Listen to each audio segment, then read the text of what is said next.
Magandang araw mga kaibigan. Bigyan natin ng opinion, reaction itong article ng Inquirer.net. Medyo nakakabahala ito. After 3 years, saka lang niya nalaman. Binubudol pala siya. Ang Pangulong Marcos Jr. biktima ng pambubudol. Diba tawag sa kanya BBM, budol-budol man? Siya ngayon, biktima ng fake news o fake report.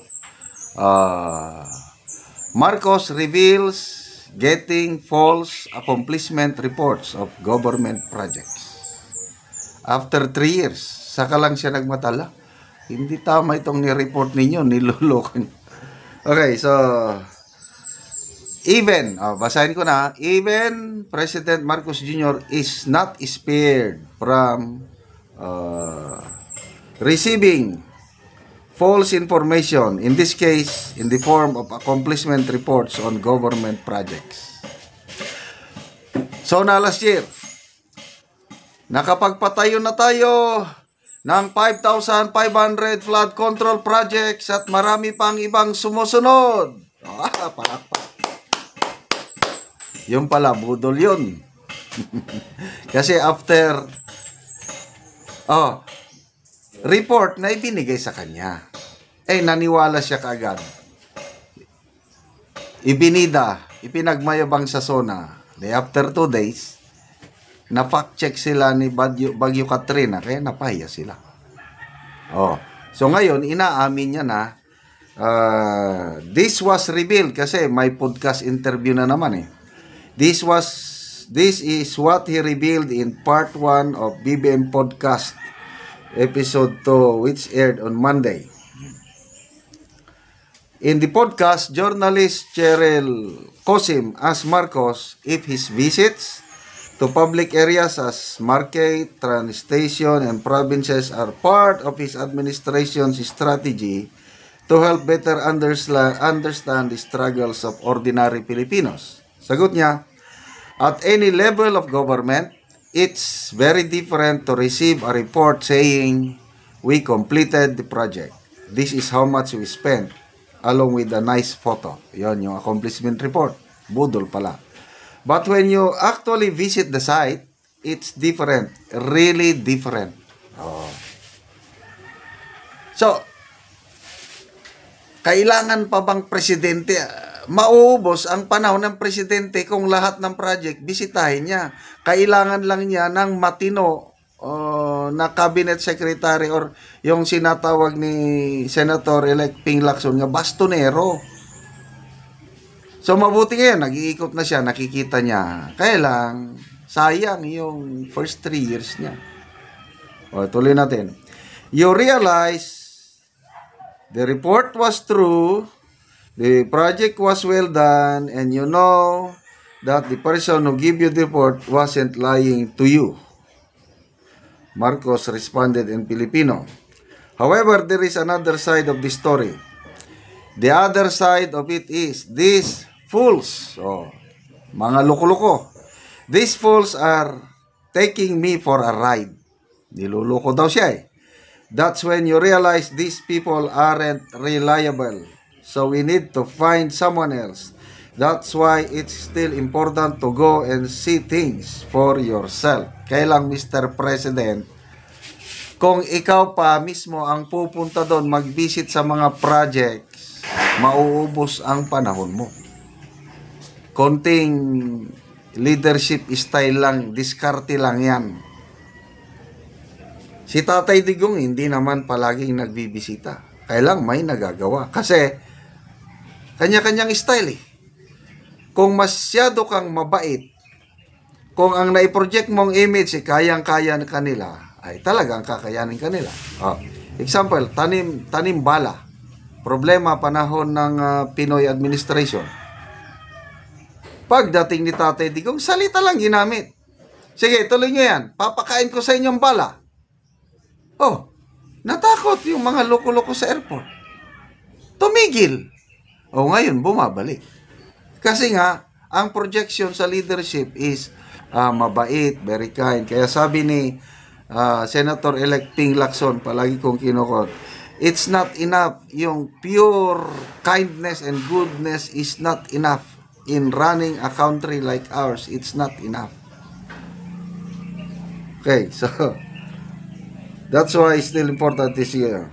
Marcos also said he had already removed several public servants since he took office 3 years ago but refused to name names. Oh, ala, hindi kami maniwala dyan.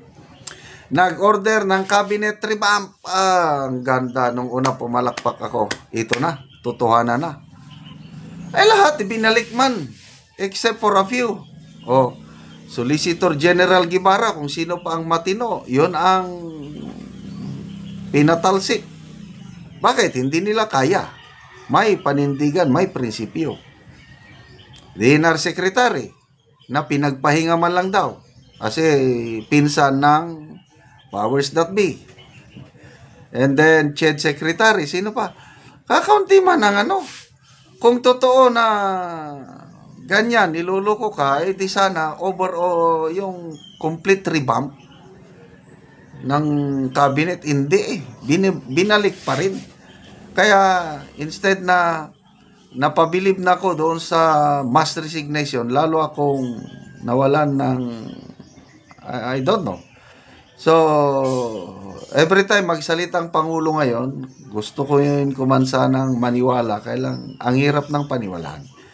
But let me be clarified. Ano, gusto kong mag-succeed ang administrasyong ito dahil sayang pa yung 3 years.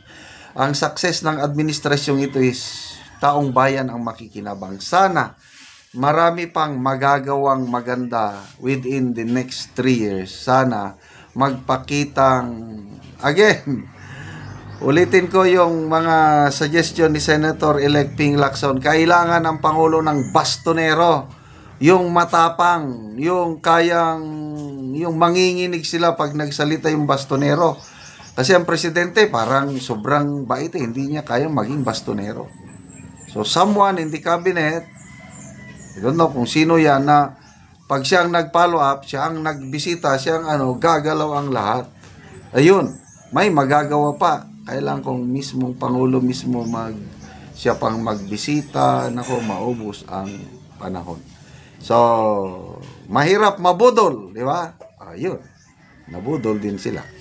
Okay, salamat mga kaibigan sa inyong pagsubaybay sa ating channel. Nakakatulong kayo ng malaki sa Tribong Talandig ng Bukidnon. Dahil ang income natin sa channel na ito is pantulong natin sa tribo. Namimigay tayo ngayon ng libreng yero at pako para maayos ang mga sira-sirang bahay ng Tribong Talandig. Kaya panoorin ninyo ang video na ito at salamat sa inyong panonood, lalo na yung hindi nyo pag-skip ng mga ads. Ano niyang natagaan si Kuya.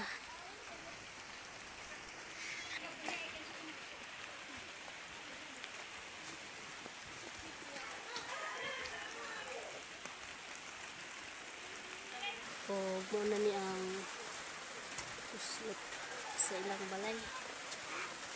Ano pa rin ito?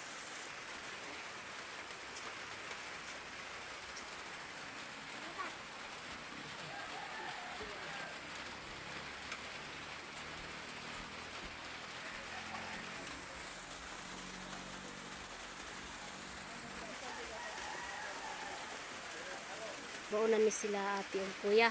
Og karon kuya, unsay imong masulti nga na tagaan na mo og sin o sen og plinsen og lansang. Among masulti nga o walay sponsor di pagid ni pan Salamat sa Ginoo ug sa gatan-aw sa video kay kung dili ni mao sila dili pagid mailisan among sen. Oo. Salamat gid kaayo sa Ginoo ug sa nag-sponsor ani nga hinabang. Og pila na mo katuig diri nagpuyo ya? Ate, 5 years na. 5 years. So mao na ni ani na inyong sin.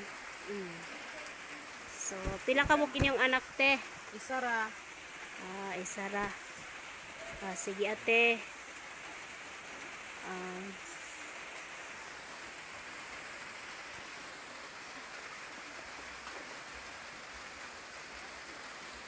salamat. Salamat. Sige ate, salamat. Salamat po.